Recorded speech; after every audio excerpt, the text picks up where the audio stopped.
राधिका खेड़ा जी, आपने मौलाना मदनी का बयान सुना होगा इसी मामले पर।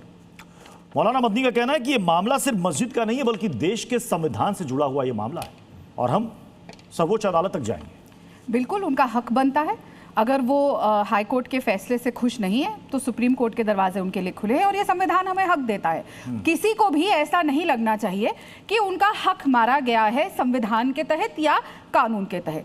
हम हाई कोर्ट का फैसला बहुत खुशी से एक्सेप्ट करते हैं और अगर कोई भी जाना चाहता है Supreme Court, they are more than welcome because ये उनका संवैधानिक हक है। लेकिन हम इस बात को लेकर प्रतिबद्ध है कि जो भी न्यायालय का फैसला होगा हम उसको स्वीकार करेंगे, चाहे वो हमारे फेवर में हो या ना हो।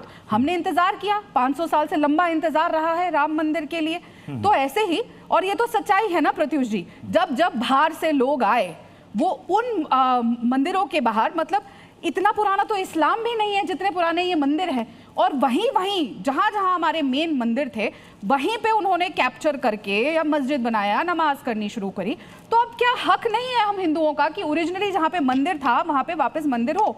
और जैसा मैंने कहा, हर चीज न्यायालय की बात है और इस बात का सम्मान, हिंदुओं के रिलीजन का सम्मान भी मुसलमानों को करना चाहिए जैसे हम उनके रिलीजन का सम्मान करते हैं। हम तो ऐसा नहीं कर रहे कि हम किसी मस्जिद के बाहर जाके मंदिर बना रहे हैं, हम तो ऐसा नहीं कर रहे कि किसी मस्जिद के बाहर जाके हम भजन कर रहे हैं। और आजकल तो आपने देखा है किस तरीके से भजन के बड़े बड़े कीर्तन होते हैं, बड़े बड़े इवेंट्स होते हैं। क्या हम जाके जामा मस्जिद के बाहर ऐसा कर रहे हैं? क्या हम किसी और मस्जिद के बाहर ऐसा कर रहे हैं? नहीं, क्योंकि हम हिंदू सेक्युलर है और हम सबका सम्मान करना जानते हैं।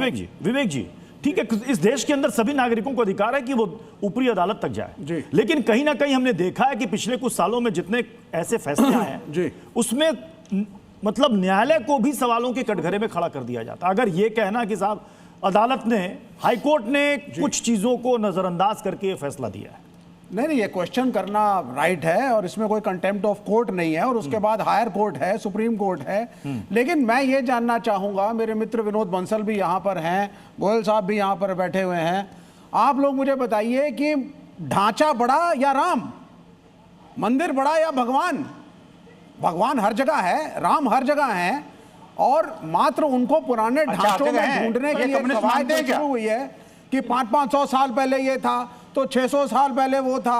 आखिर इससे क्या भक्ति पे फर्क पड़ रहा है? प्रत्युष जी, मैं तो ये आपसे पूछना चाहूंगा, ये कंट्रोवर्शियल चीजें जबरदस्ती निकाल के आप लोग लाते हैं जिससे हिंदू और मुसलमानों में मनमुटाव फैले, समाज में विघटन हो, लोग बंटें और देश में प्रगति हो ना। प्रत्युष जी, ये 80-20 की जो राजनीति है इसको समाप्त किया जाए। अगर नहीं, मैं बड़ा क्लियर हूं, देखिए मैं एक एथिस्ट हूं, लेकिन मैं क्लियर कहूंगा, अगर 500 साल से वहां पे एक धर्म विशेष कुछ कर रहा है तो क्या जरूरी है जाकर के हम चीजों को चैलेंज करें? क्या हर गड़े मुर्दे को उखाड़ोगे? और अगर हर गड़े मुर्दे को उखाड़ोगे तो दलित अगर उखाड़ने पे आ गए उस अन्याय को जो हम सवर्णों ने किया था तो कहां जाएंगे हम? नहीं, जवाब दे दो इनका। जी विवेक जी।